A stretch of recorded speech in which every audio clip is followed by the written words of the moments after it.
นายนี่ห่วงอยู่ดีนะบริยางนะไปแล้วพี่น้องเขาห่วงเซ็ตเธอบานานางเซ็ตเคล่เธอบานานางมาได้สบายดีพี่น้องมื้อนี้ก็ได้มาหาบ่าวพ่วงคือเก่าเนาะ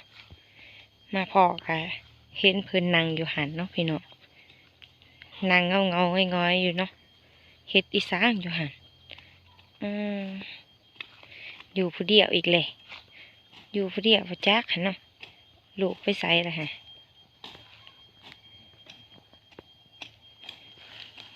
เพิ่นอยู่หันเนาะเบิ่งไปสัมภาษณ์เพิ่นก่อนเนาะเฮ็ดหยังล่ะนี่ตื่นนางตื่นได้จะบ่ได้ยินว่าเสียงรถข่อยเลยบ่ได้ยินนางบ่ได้ยินไม่บ่ได้นะเฮ็ดหยังล่ะนี่เลยเพราะว่าสิเสียหญ้าได้เขาจะมากับไผนะข่อยบ่มาผู้เดียวมาผู้เดียวบ่มาผู้เดียวนะข่อยนี่ได้เสียหญ้าครัวเสียจะมองหนีเลยกำลังเชียร์เดี๋ยวนี้นะกำลังเสียกำลังเชียร์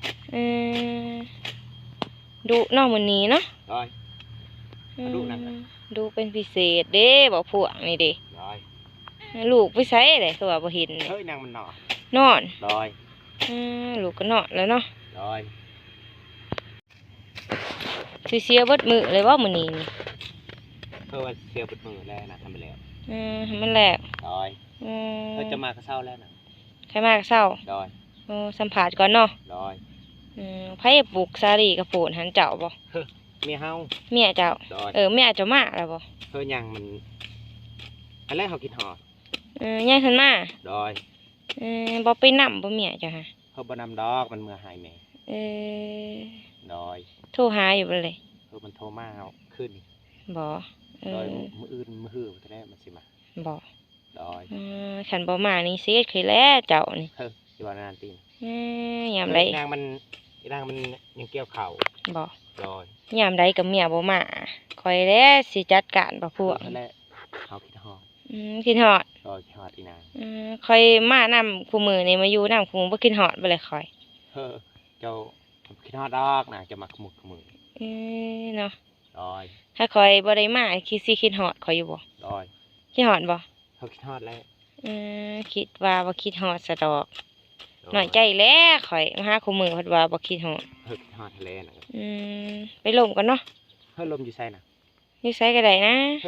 ยุงกัดเห่านะอยู่มันต้นนี่บ่ปามต้นบ่น่ะตัวจะเฮ็ดอยู่มันต้นนี่บ่น่ะบ่ลมกัดนั่นแหละว่าที่เจ้าอยากมันบ่ก็อยากแล้วโอ้อยากคือเช้าได้ป้าว่าที่เจ้าสิจัดให้ข่อยแต่เช้านี่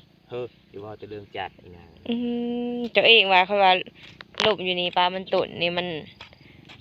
หมวนดีมันเย็นดีเขาเสียหญ้ากันหน้าน่ะเสียหญ้าก่อนได้เขาว่าลมก่อนนะเสียหอดไซเลยโผดยางบักลายๆสิเละสีซ้ำดอนตัวนี้นั่นน่ะซ้ำดอนตัวนี้คือว่าให้เมียปะให้เมียเสียเลยอีนางมันบ่เสียน้ำขี้ฐานมันวะคันบอกจัดให้คอยสาวดอกเสียให้ว่าในนั้นตีนะสาวดอกกูสาวดอกไว้บ่เลยบ่ไว้ดอกสาวดอกกังเวทนี่บ่น่ะกังเวทแล้วเป็นรองเด้คักแล้วกังเวทเนาะเขาก็เมื่อยแล้วเมื่อยดอกใส่ว่าจะมีของดีเลยของดีก็มีแล้วน่ะของดีก็บ่เมื่อยแล้วมีของดีห้อยไว้สิคอคอยให้ดิจะได้ให้เมื่อดิบ่ให้ดอกหอยหน่อยใจเด้ยามใดก็บ่ให้เนาะมันต้นเฮาน่ะใส่นี่เด้นี่บ่ในเดียวนี่บ่ในเดียวนี่แหละน้อยก็บุญบ้านเจ้าสิพ่อบ่นี่จะนายกะโหลกแหละจะนายกะโหลกไผเฮาบ่มีเงินไผละปลูกอีนางแล้วปลูกอีนางเมียอยู่เนาะได้เจ้าคือบ่ปลูกใส่เมียเจ้าเฮาปลูกอะเฮาปลูกคั่นแหละน่ะก็ปลูกนำกันปลูกนำกันได้ท่านี้ว่ามันต้นเจ้านี่นี่เองแน่มันต้นเสียหญ้ามันต้นเนาะได้มันแตกนี่น่ะมันแตกเพิ่นยังมันแตกเฮาตัดกกมันนี่มันดังแตกบ่ได้มันบัดมันเตี้ยๆตัวสีเขียวอันนั้นเ ตี้ยๆอันนี้มันหยัง อันนั้นมันเคี้ยวน่ะ มันเขียว ดอย นี่มันแตก นี่มันแตกน่ะ ไผเลย บ่ดกได้หยัง ไผเลยบอกให้ฟัง เฮ้ยได้ยินอันนั้นนะอีตาอันนั้นนะเว้านะมันว่ามันแตกมัน โอ้เจ้าก็สงสัยอยู่บ่ไอ้ช้างมันแตก ดอยทำเข้าใจแล้วมันว่ามันแตกเด้อ เออ อันแลเอามาเพิ่นแล้วนี่เอามาปลูก บ่ ดอย มันแตกเนาะ ดอยมันแตก โอ้ข้อยเลยบ่เคยได้ยินเชื่อมันแตก ดอย เคยได้ยินแต่มันโตดมันธรรมดา ดอย เนาะ แล้วนางไปลบนางเนาะลบอยู่ไสน่ะ ลมอยู่หันก็ได้ฮะ เฮ้ยอยู่ทันเนาะดอย อยู่ฮีนฮะ ดอย ลมกันเนาะ เฮ้ยไปเลยนางเศร้าแล้วบ่เสียหยาเลย พอแล้ว เสียสำนี้หน่อยเดียวนี้เนาะพ่อเลยบอกแล้วว่าจัดให้ข่อยเศร้าดอกนี่เสียให้เบิดมือลูก นั่งอยู่นี่นางเนาะ ดอย นั่งอยู่หันเด้ ดอย นั่งลมขึ้นก่อนเนาะพี่น้องโอ้สิเสียหยาก็บ่ได้เสียแล้วเนี่ยมาสัมผัสเจ้าเนาะ เดี๋ยวจะมาสัมผัสเขานางเนาะดอย ลมกับเพิ่นก่อนเนาะพี่น้อง ดอย ลมขึ้นก่อนขั้นหนึงเนาะพี่น้องโอ้เสียหยาก็บ่แล้วสำหรับว่าพวกนี้เนาะ จังได๋จะเสียหยาสักคอยเด้อนางเด้อ เอาเสียหยาซอยก็มีของแหลกของเปลี่ยนเลยเนาะ เฮ้ยจะอยากได้หยังนะ ก็คือบอกแหล้วสาวดอกยังไงอยากได้สาวดอก โอ้คันให้สาวดอกนี่เบิดโหลดเคยเสียหาย เฮ้ยอย่าว่าในนั้นนะนางอย่าว่าในนั้นนะที่ไหนนี่ว่าแต่เรื่องสาวดอก40ดอกว่าแต่เรื่องดอกว่าแต่เรื่องอื่นบ่ได้บ่ เรื่องอื่นปลาถือคอยละเจ้า ดอย เรื่องอื่นเรื่องหยังเลย เฮ้ยบ่จักแลนางเอ้ย กินแล้วบ่เข้า เฮ้ยกินแล้วเฮ้ยจะจับนะนางเว้าดีๆนะเว้าซื่อๆนะอย่าจับ ได้หยังเลยกินน่ะ เฮากินหยังดีเฮากิน ลืมหอดของกินตัวเอง เฮ้ยลืมแล้วนาง สมอง เฮ้ยชื่อแล้วนางเอ้ย กินหยัง กินแกงหน่อไม้ แกงหน่อไม้ ดอย ชาหน่อไม้กับไผเลย เฮ้ยไปหากับลูกเฮา2 แล้ว ค กับ น ลูก ดอย ก็คือบ่สวดเขาเป็นไง ได้นี่เฮ้ยเฮาไปไกลเด้นะ ใกล้ ดอยพุ่น ๆนิสัยเลย อยู่บ้านเฮาหาตอนนั้นเด้ กับข่อยเห็นบ่ ดอย บ่สวดเขาไปนับนี่ เฮ้ยจะเมื่อแหละ เมื่อไรก็เรียกเจ้าเบาๆว่าไปหาหน่อใหม่เนาะไปก็ไปน้ำเจ้า เฮ้ยมันต้องบอกว่าจะไปนำเฮา นี่กินเพลนี่ยังไงสิได้กิน เฮ้ยตอนเพลนบ่นางเฮ้ยว่าสิกินลับหมูป่า รับหมูปลา โด เกษตรเนาะ โดยเฮาไปใส่แฮวเด้นาง สิเฮลอยู่ใส่เลย เฮ้ยเฮ็ดแฮวอยู่ภู อยู่ผู้ โดยกำลังไปยามมื้อเช้านี่เด้ได้ตัวหนึง บอก โดย ใหญ่ไปเลย เฮ้ยใหญ่แล้วนาง ใหญ่ว่าสันของเจ้า จะว่านั่นน่ะนะว่าไปทิวตัวแดนนี่นายนี่จะสิเป็นหยังเลย เฮ้ยได้แล้วนางซ้ำคานี่นะซ้ำคาเจ้านี่นะ สำนีวะ โดยเฮ้ยจะจับนา สำนีเนาะ โดยเฮ้ยจะจับนานะ จับบ่ได้ เฮ้ยบ่ได้ดอก ห่วงตุ โอ้ยุงครบเฮานะ เอาไว้ให้ไพ่เลยห่วงตุเอาไว้ให้เมีย เฮ้ยให้นางแหละ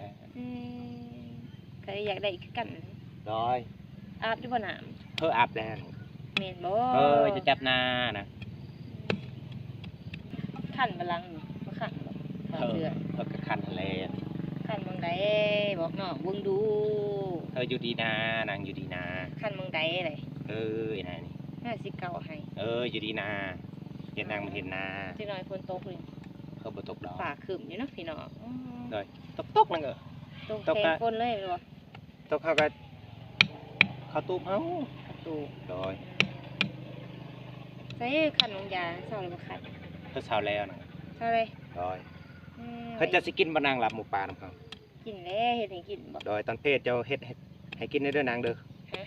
เฮ็ดลาบหมูปลา เฮ็ดละหมูป่า โดย เจ้าเฮ็ดให้กินเป็นหยังนี่ เฮ้ยเฮาบ่เป็น บ่เป็น โดย บัดเมียบ่อยู่ไผเฮ็ดให้กินเลย เฮ้ยอยู่ดีนะนางอย่าจับนะ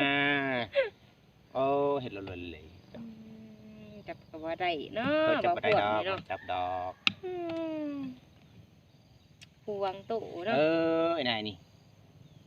บ่ได้ซะบ่ เฮ้ยบ่ได้ดอกพยันแมวเฮ็ด เมียเห็น น้อย เมียเห็นแล้วจะแกะเสือใส่คอย เฮ้ยบ่ได้แก้ใส่นะ บ่ได้แกะยามใดมายามใดแกะยามนั้น เฮ้ย แกะทาคอยแม่นบ่ เฮามีเสื้อนุ่งนะ มีเสือนุ่ง ดอยเสื้อเปียก เสือเปียก ดอยเฮามา เสือคอย เฮามาแต่ภู มาจะผู้ โดยพยายามแห่ อืม ฝน ตกได้บางเสาร์นะ บ่ โดยจะสิกินบ่นางรับหมูปลาน้ำเฮานะ กินแล้วให้กินน้ โดย ำหายไปเลย เฮิกกินแล้วแลนังเฮาบ่คิดทีดอกเขา บอกทีที โดย ให้กินน้ำเนาะ โดยสิได้แต่อีนางแลมันเมื่อบ่า ให้กินน้ำนี่จัดให้2 ดอกเนาะ อยู่ว่านั่นนานะ อะไร เฮ้ยอีนางนี่ว่าแต่เรื่องจัด บอกว่าเป็นคนมัก เขาบ่มักบ่ได้นะเฮา บ่มัก โดย บ่มักจัด อยู่ดีนะ จับก็บ่ได้เนาะเจ้านี่เนาะ บ่นาบ่จับนะ ถ้าให้จับนี่สิเสียหยาซอย อีนางว่าแนวนี้จะเสียก่อนติน่ะเสียก่อนติ เอาจับก่อนเลยจังซี่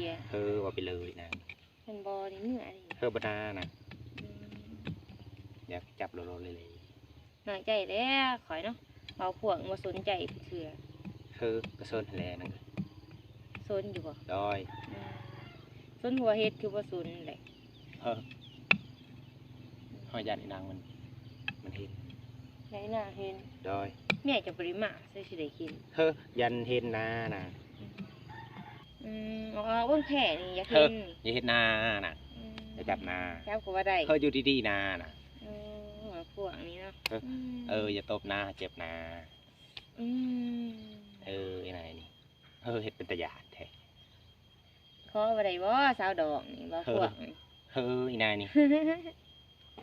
บ่ว่าได้ซั่นบ่ จะว่านาน่ะ บ่ อยู่ ได้ ดีนา โอ้ยอยู่ดีเลยนี่ อย่าจับตีอย่ากอดตี เบิ่งมือนี่ อีนาย ข นี่ อบ่ได้บ่ขอเนี่ย ขอยังน่ะ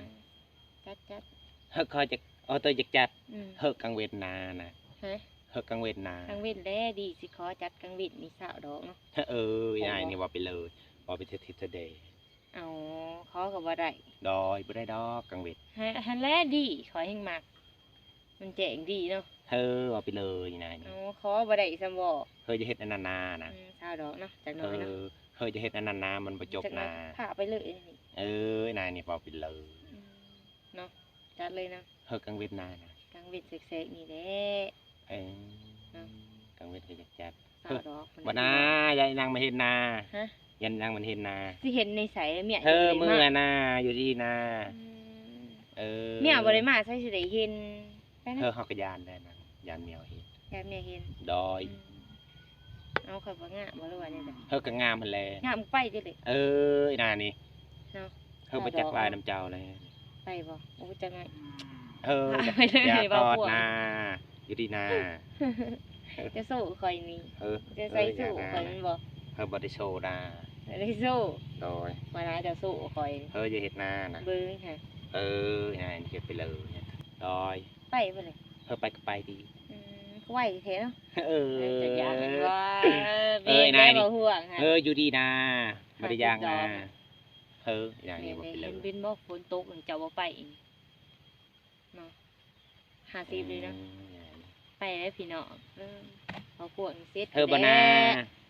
นาง เซ็ตคือแล้ว บานานาง บ่ได้ นางบานา